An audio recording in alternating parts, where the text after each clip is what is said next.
दोस्तों, एक तोते ने यमराज को बताया इंसानी दिमाग के खुराफात, जिसे सुनकर आप भी रह जाएंगे दंग।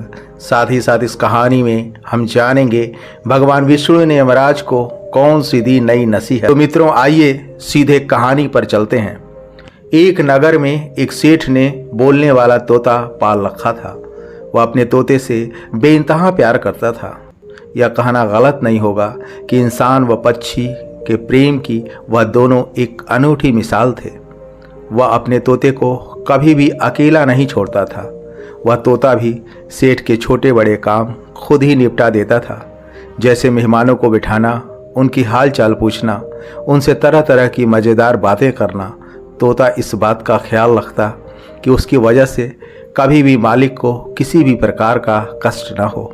वह सेठ और तोता दोनों ही भगवान विष्णु के अनन्य भक्त थे। तोता दिन भर श्रीमन नारायण नारायण का जाप करता और वह सेठ भी सुबह शाम नियम से भगवान विष्णु की भक्ति करता। हालांकि वह सेठ अंदर से बहुत ही लालची व कपटी स्वभाव का होता है। फिर एक दिन उस सेठ की भक्ति से प्रसन्न होकर भगवान विष्णु उससे मिलने को पधारते हैं और उसे दर्शन देते हैं और कहते हैं, वत्स, मैं तुम्हारी अनन्य भक्ति से अत्यधिक प्रसन्न हूँ। मांगो, तुम्हें जो भी चाहिए, तुम्हारी जो भी इच्छा और मनोकामना है, मैं अवश्य पूर्ण करूँगा। इस पर वह सेठ कहता है, हे प्रभु, मैं तो आपके दर्शन से ही धन्य हो गया। प्रभु, मुझे कुछ नहीं चाहिए, मेरे पास आपका दिया हुआ सब कुछ है। तत्पश्चात वह सेठ बड़ी ही चालाकी से एक सादा कागज़ अपनी जेब से निकालता है और भगवान विष्णु के समक्ष रख देता है और कहता है, हे प्रभु, बस इस कागज़ पर आप अपने दस्तखत कर दीजिए ताकि मैं दुनिया वालों को भगवान होने का सबूत दिखा सकूं, क्योंकि कोई भी यह मानना नहीं चाहता कि भगवान है। भगवान ने कहा, बस इतनी सी बात, ठीक है, मैं इस कागज़ पर दस्तखत कर देता हूँ। इतना कहकर भगवान विष्णु उस कागज़ पर अपना दस्तखत कर देते हैं और अंतर ध्यान हो जाते हैं। अब वह सेठ हमेशा उस कागज़ को अपने जेब में ही रखता है ताकि दूसरों को भगवान होने का सबूत दिखा सके। फिर एक दिन अचानक उस सेठ का तोता मर जाता है। अब तोते के बगैर वह सेठ बहुत ही दुखी रहने लगता है। सेठ का वह तोता मरने के बाद यमलोक पहुंच जाता है। यमलोक में उसे यमराज के समक्ष पेश किया जाता है। यमराज का लेखा जोखा निकालते हैं और कहते हैं, हे शुक, तुमने तो पक्षी जन्म पाकर भी कोई पाप नहीं किया है। तुमने तो हमेशा अपने मालिक के साथ वफादारी ही की है। कभी भी तुमने अपनी तरफ से किसी भी पशु पक्षी या मानव का दिल नहीं दुखाया है। तुमने अपना सारा काम बड़ी ही ईमानदारी से किया है। एक शुक का जन्म पाकर भी तुमने कोई ऐसा घृणित कार्य नहीं किया है जिसे तुम्हें दंड दिया जाए। इसलिए तुम्हारे सभी जन्मों के पाप अब स्वतः ही नष्ट हो गए हैं। हे शुक, अब तुम यह बताओ कि तुम किस लोक में जाना चाहते हो। जहाँ तुम जाना चाहते हो वहाँ तुम्हें भेज दिया जाएगा। तुम जिस भी प्राणी का जन्म चाहते हो वह तुम्हें दिया जाएगा। हे शुक, हम तुम पर अति प्रसन्न हैं। शीघ्र बताओ तुम्हें क्या चाहिए, तुम्हारी मनोकामना क्या है। फिर शुक ने बोलना शुरू किया, हे धर्मराज, आप चाहें मुझे स्वर्ग भेजें या नर्क, मैं कहीं भी जाने को तैयार हूँ। लेकिन मेरी आपसे सिर्फ एक ही विनती है कि मैं जहाँ भी रहूँ वहाँ किसी मनुष्य के बंधन में ना रहूँ और किसी की गुलामी न करनी पड़े, और ना ही मुझे मनुष्य का जीवन चाहिए। आप कृपा करके मुझे कोई उचित स्थान देने का कष्ट करें। तोते के मुख से ऐसी बातें सुनकर भगवान धर्मराज आश्चर्य में पड़ जाते हैं और सोचने लगते हैं कि मनुष्य का जीवन पाने के लिए देवता भी तरसते हैं। फिर यह तोता मनुष्य जीवन ना देने की कामना क्यों कर रहा है। फिर यमराज ने उस तोते से पूछा, हे शुक, तुम मनुष्य जाति से इतनी द्वेष और घृणा क्यों करते हो। मनुष्य का जीवन पाने के लिए तो देवता भी तरसते हैं। पृथ्वी पर तो मनुष्य का जीवन ही सर्वश्रेष्ठ है। फिर तुम क्यों मनुष्य का जीवन नहीं पाना चाहते। तुम एक बार मानव जीवन पा कर तो देखो, तुम्हें पता चल जाएगा कि इसके कितने फायदे हैं। यमराज की ऐसी बातें सुनकर तोता कहता है, हे धर्मराज, मैं जानता हूँ मनुष्य का जन्म कितना अनमोल और कीमती है, लेकिन मनुष्य बड़ा ही कपटी, धूर्त और चालाक होता है। जब उसे अपना मतलब निकालना होता है तो वो सही गलत की पहचान खो देता है। उसकी तृप्ति किसी चीज़ से नहीं होती। यदि सारे संसार का धन, वैभव, ऐश्वर्य उसके चरणों में रख दिया जाए फिर भी वो संतुष्ट नहीं होता। उसकी भूख कभी नहीं मरती। मनुष्य बड़ा ही असंतोषी होता है। वह अकारण ही दुखी रहने लगता है और दूसरों को भी दुख देने से बाज नहीं आता। यही मनुष्य मुझ जैसे परिंदों को अपना गुलाम बनाकर रखता है और अपना काम निकलवाता रहता है। इतना ही नहीं, वह तो भगवान को भी धोखा देने में नहीं हिचकता। हे शुक, तुम यह क्या कह रहे हो? भला मनुष्य भगवान को धोखा कैसे दे सकता है? तुम जरा विस्तार से बताओ तो मैं भी तो जानूं। तोता कहता है, हे धर्मराज, मनुष्य जब मंदिर जाता है तो स्वार्थी मन से भगवान की पूजा करता है। भगवान से कहता है, हे भगवान, मेरा यह काम बना दो तो मैं इतने पैसे चढ़ाऊंगा, दान धर्म करूंगा, भंडारा कराऊंगा, गरीबों व असहायों को वस्त्र आदि दान करूंगा। लेकिन जब उसका काम पूरा हो जाता है वह अपने किए गए वादे से मुकर जाता है और कहने लगता है, भगवान के पास तो सब कुछ है, मैं उसे क्या दे सकता हूँ। आगे बढ़ने की होड़ में यही मनुष्य अपनों का शोषण करता है। जलन के कारण न तो खुद ऊपर उठने की कोशिश करता है और न ही दूसरों को आगे बढ़ने देता है। न चैन से खाता है न ही चैन से खाने देता है। अपना काम बनाने के लिए वह किसी भी हद की नीचता तक गिर जाता है। हे यमराज, इंसानों के बुरे कर्मों को गिनाते गिनाते मैं थक जाऊंगा, किंतु उसके बुरे कर्म कभी समाप्त नहीं होंगे। उसकी चालाकी के आगे तो देवता भी कुछ भी नहीं। तोते की ऐसी बातें सुनकर यमराज कहते हैं, हे शुक, माना कि इंसान बहुत ही चालाक है, लेकिन हम देवताओं को मूर्ख नहीं बना सकता, क्योंकि हमारे यहाँ जितने भी जीव आते हैं उन्हें हम दंड देते हैं। उस मानव ने पृथ्वी पर चाहे कितनी भी चालाकी क्यों न की, उसे मृत्यु के बाद यहीं आना पड़ता है। सभी इंसान हम यहाँ आकर हमारे सामने रोते हैं, गिड़गिड़ाते हैं, माफ़ी मांगते हैं, नरक जाने के भय से और हमारे भयंकर विकराल रूप को देखकर थरथर कांपने लगते हैं। फिर वह तोता बोलता है, हे धर्मराज, आपके पास जितने ही मनुष्य आते होंगे वह सब मरे हुए होते हैं। शायद आपका पाला आज तक किसी जीवित इंसान से नहीं पड़ा है।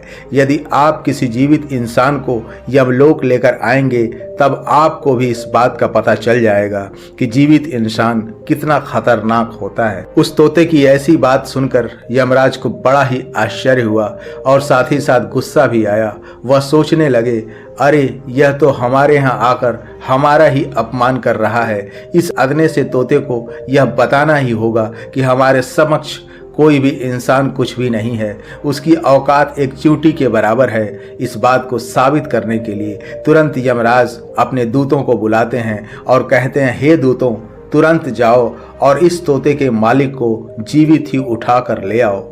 जरा हम भी तो देखें कि जीवित इंसान हमारे सामने क्या क्या चालाकी करता है। अगर वह तोता गलत साबित हो गया तो अनेक वर्षों तक इसे नरक में डाल दिया जाएगा। उधर तोते को इस बात का पूरा यकीन था कि एक अकेला जीवित मनुष्य यमपुरी में खलबली मचा देगा। फिर यम के दूत धरती लोक पर आते हैं। उस तोते के मालिक को चारपाई समेत उठाकर यमलोक ले जाने लगते हैं। बीच रास्ते में उस सेठ की नींद खुल जाती है और वह देखता है कि वो अत्यंत हिष्ट पुष्ट भीमकाय यमदूत उसे चारपाई के साथ उठाकर यमलोक ले जा रहे हैं। वह यमदूतों से पूछता है, हे दूतों, मुझे ये बताओ कि क्या मेरी मृत्यु नींद में ही हो चुकी है? तब यमदूत कहने लगते हैं, नहीं मनुष्य, तुम अपनी जीवित हो। फिर वह सेठ कहता है कि फिर आप लोग मुझे कहाँ लिए जा रहे हो? मैंने कौन सा पाप किया है? यम के दूत उस सेठ को उसे ले जाने का समस्त कारण स्पष्ट रूप से बता देते हैं और कहते हैं कि तुम्हारे तोते ने यमराज से यह कहा है कि जीवित मनुष्य बहुत ही चालाक होता है, इसलिए इस बात का परीक्षण करने के लिए यमराज ने आपको जीवित ही लाने के लिए कहा है। सेठ को सारा माजरा समझ में आ जाता है और वह कुछ सोचने लगता है और वह अपनी जेब में रखा हुआ कागज निकालता है जो भगवान विष्णु का दस्तखत किया हुआ होता है। वह उस कागज पर कुछ लिख देता है और पुनः अपनी जेब में वापस रख लेता है। यमदूत उस सेठ को लेकर यमराज के दरबार में उपस्थित हो जाते हैं। उस सेठ को देखते ही यमराज जोर जोर से हंसना शुरू कर देते हैं और सोचने लगते हैं कि यह तुच्छ मानव भला क्या बिगाड़ पाएगा।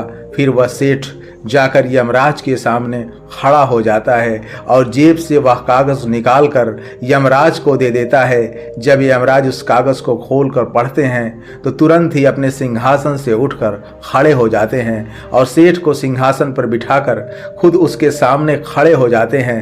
ऐसा देखकर यमराज के सभी दूत मंत्री चौंक जाते हैं और सोचने लगते हैं कि यमराज यह क्या कर रहे हैं। एक मानव को अपने सिंहासन पर बिठा रहे हैं। यह कोई साधारण मानव नहीं बल्कि बहुत पहुंचा हुआ मानव जान पड़ता है। इस तरह से वह सेठ अब यमपुरी का राजा बन जाता है। यमराज भी उसका आदेश मानने को विवश हो जाते हैं। फिर वह सेठ सिंहासन पर बैठते ही यमलोक के सभी कानून को बदल देता है और यमराज को यमलोक के द्वार का पहरेदार बना देता है। फिर सेठ सोचता है कि उसने भी तो अनगिनत पाप किए हैं, मरने के बाद उसे भी नरक में डाल दिया जाएगा। ऐसा सोचते ही उसने नरक में पड़े सभी प्राणियों को स्वर्ग में डालने का आदेश दे दिया और नरक का द्वार हमेशा हमेशा के लिए बंद करा दिया और फिर आदेश दिया कि आज के बाद किसी भी प्राणी को नरक में ना डाला जाए बल्कि सभी प्राणियों को सीधे स्वर्ग भेजा जाए। सेठ के इस आदेश को सुनकर स्वर्ग लोक में खलबली मच जाती है। सभी देवता हैरान व परेशान हो गए, लेकिन वो बेचारे कर भी क्या सकते थे। आदेश तो यमलोक के राजा ने दिया था, इसलिए सभी चुपचाप उसका पालन करने लगे। स्वर्ग लोक का संतुलन पूरी तरह बिगड़ गया। धीरे धीरे स्वर्ग लोक में जीवों की भीड़ बढ़ने लगी, जिसकी सेवा करके स्वर्ग लोक के कर्मचारी व अफसराएं परेशान होने लगे। उनके सामने समस्या ये थी कि इतने सारे जीवों की सेवा कैसे कर पाएंगे। यह सब देखकर उधर वह तोता सोचने लगा कि यमराज को जीवित मनुष्य को यमलोक में लाना कितना महंगा पड़ा। सेठ जी ने तो सब कुछ बदल दिया, आखिर यह संभव कैसे हुआ। फिर वह तोता उड़कर अपने मालिक के पास जाता है और पूछने लगा, सेठ जी आपने यह सब कैसे किया? अब तो आप यमलोक के राजा बन गए हैं, अब तो मैं सारा जीवन आपका दास बनकर रहूंगा। कृपया आप मुझे ये बताएं कि यह सब आपने कैसे किया। तब सेठ ने उस तोते के कान में धीरे से कहा कि जब मुझे पता चला कि मुझे जीवित ही यमपुरी ले जाया जा रहा है तो मैंने भगवान विष्णु के दस्तखत किए हुए कागज पर यह लिख दिया कि जिस जीवित मनुष्य को यमराज यमलोक बुला रहे हैं उसे यमलोक का राजा बना दिया जाए। यही मेरा आदेश है। उस कागज पर भगवान विष्णु के दस्तखत देखकर यमराज को लगा कि यह भगवान विष्णु का ही आदेश है और उन्होंने बिना विचार किए ही मुझे यमलोक का राजा बना दिया। सेठ की यह बात सुनकर तोता बहुत ही खुश हुआ और सोचने लगा कि इंसानी दिमाग जहाँ भी रहेगा खुराफात करने से बाज नहीं आएगा। इधर यमलोक का यह हाल देखकर सारे देवता भगवान विष्णु से मिलने वैकुंठ चले गए और उन्होंने यमपुरी का सारा हाल भगवान विष्णु से कह सुनाया। देवताओं की सहायता करने के लिए तुरंत भगवान विष्णु यमपुरी आ गए। उन्होंने देखा कि यमराज स्वयं यमपुरी के द्वार पर पहरा दे रहे हैं। फिर यमराज के सिंहासन पर कौन बैठा है?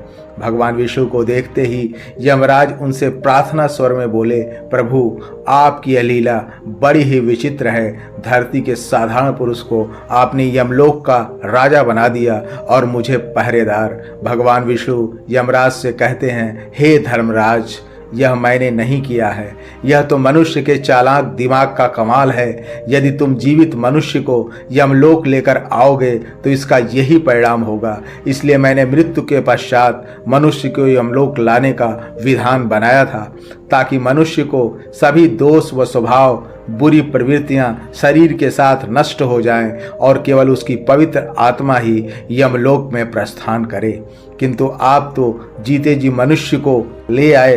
यमराज से इतना कहकर भगवान विष्णु आगे बढ़े। फिर जब उस सेठ ने भगवान विष्णु को आते हुए देखा तो स्वतः ही सिंहासन से उठ खड़ा हुआ और कहने लगा, प्रभु मुझे क्षमा करें, मैंने अपने तोते को नर्क से बचाने के लिए और मनुष्य की बुद्धि का बल दिखाने के लिए ही ऐसा किया। मैं आपके द्वारा दिए गए वरदान का दुरुपयोग नहीं करना चाहता था। हे प्रभु, मैं आपके दर्शन पाकर धन्य हो गया। अब मुझे किसी चीज की अभिलाषा नहीं रही। फिर भगवान विष्णु मुस्कुराए और उन्होंने उस सेठ को क्षमा कर दिया। फिर वह सेठ पुनः धरती लोक पर लौट गया। भगवान विष्णु ने पुनः यमराज को उनकी गद्दी पर बिठा दिया और वे भी वैकुंठ लौट गए। यमराज से वह तोता कहने लगा, हे धर्मराज, देखिए आपने जीवित मनुष्य की चालाकी। एक जीवित मनुष्य क्या क्या कर सकता है, इसलिए मैं मनुष्य नहीं बनना चाहता।